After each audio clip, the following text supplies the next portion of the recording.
Good afternoon. I'm Shawnee Au, and this is One News Now. Senator Manny Pacquiao formally announced his 2022 presidential bid over the weekend.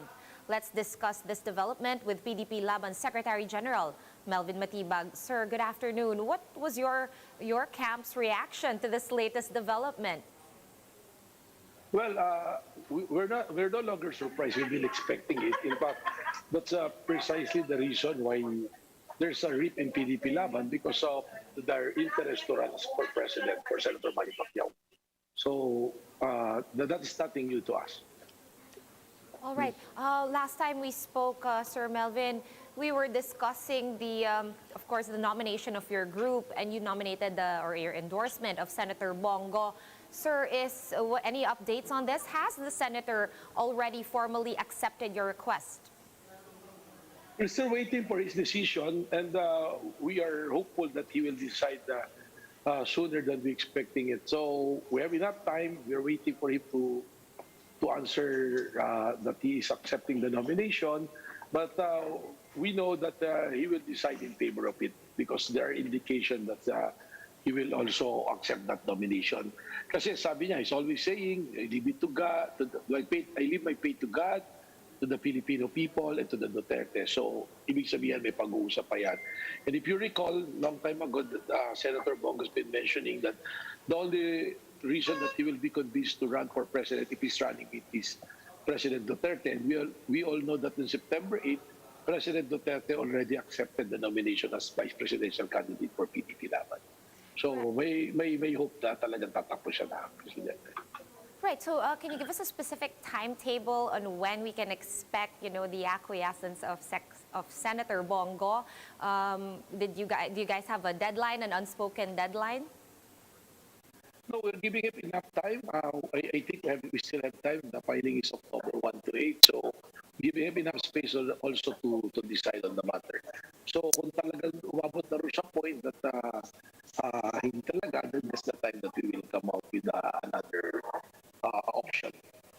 All right. So right now, we don't even have a plan B, sir, or backup plan. Wala pa. Hindi namin pinag-usapan yun kasi we just want to be fair to Senator Go also, because right now, we want him to decide na walang distraction at all. All right. Regarding the other camps or the other faction, how are you planning to settle this dispute since the filing of COCs, as you mentioned, it's coming up October 1 to 8. Has the other group reached out to the COMELEC?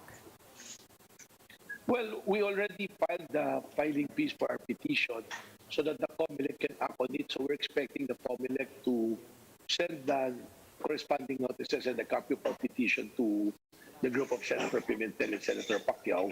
And as a rule, election cases take precedence over all cases. So we are hoping that this can be decided immediately.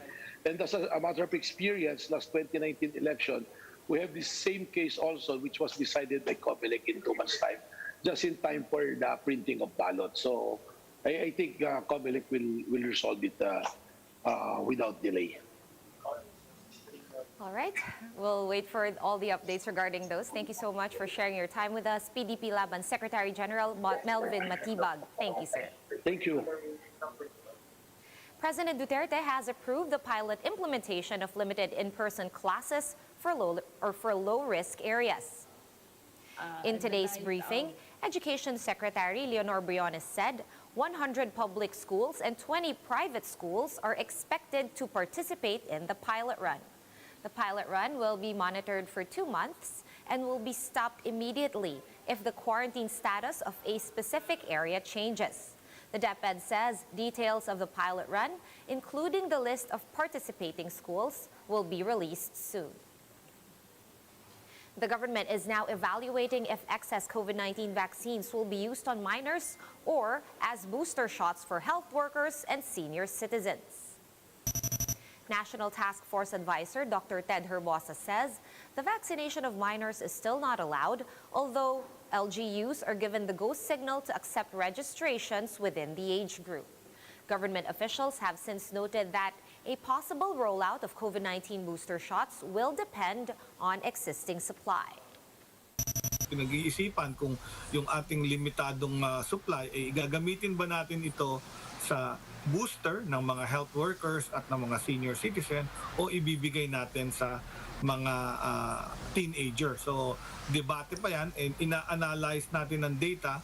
Merong bagong balita sa Amerika na parang mas prefer nila bigyan ng booster yung mga healthcare workers na laging exposed at yung mga senior citizen na may comorbidity. We're going to pause for a quick break, but we will be back with more stories after that. Stay with us.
You are still watching One News Now. I'm Sean Yao. The Senate has started deliberating the budget of the Department of Information and Communications Technology, or DICT. For the details, Mean Los Baños is reporting to us live from Rizal. Mean, what interesting things came up from today's hearing? Hi, Sean. Good afternoon. The DICT told the Senate that they originally asked for 35 billion peso budget for 2022, but the budget department only allocated 9 billion pesos for the agency. During the hearing, senators expressed full support in augmenting the DICT's funds. Senator Amy Marcos said the allocated amount is not even enough to cover a region under a national broadband program. DICT Secretary Gringo Anasan says they understand the budget cut since it's still uncertain where they source the fund for the project. They now seek the help of the Congress in establishing a national order of priorities. Senators also expressed alarm over some agencies reportedly being non-cooperative with the DICT. For instance, Onasan said they wanted to digitize learning modules, but the Education Department resisted. Ironically, connectivity issues were also present during the hearing that the Senate had to pause for a break. Sean Onasan also enumerated some of the marching orders by the President when he assumed in July 2019, and some of which Secretary Onasan said the Chief Executive wants faster connectivity among government agencies and businesses, and also free Wi-Fi projects all around the country. Sean? Thanks for that update, Mean Los Baños, reporting to us live from Rizal. Here's a quick look at today's other top stories. The Budget Department slashed the Health Department's COVID-19 response budget for next year. Marikina Representative Stella Kimbo told One News's Agenda that the proposed budget submitted by the DOH did not take into account funds for another surge in infections. The Education Department reports that enrollment for this school year has reached 28 million. This figure is 2 million higher than last year's. DepEd says they're happy with the enrollment turnout this year.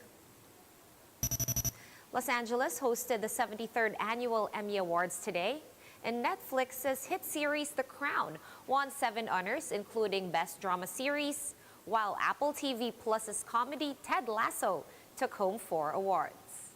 Another Netflix series, The Queen's Gambit, won 2 Emmys, including a win for Best Limited Series. For more updates, visit News 5, The Philippine Star, and Business World online. Visit our website, onenews.ph, for more in-depth analysis. You can also catch One News on the Signal Play app. Register for a free account at www.signalplay.com and stream One News live anytime, anywhere. Masks on, wash hands, and stay safe, Philippines. I'm Sean Yao. We are One News.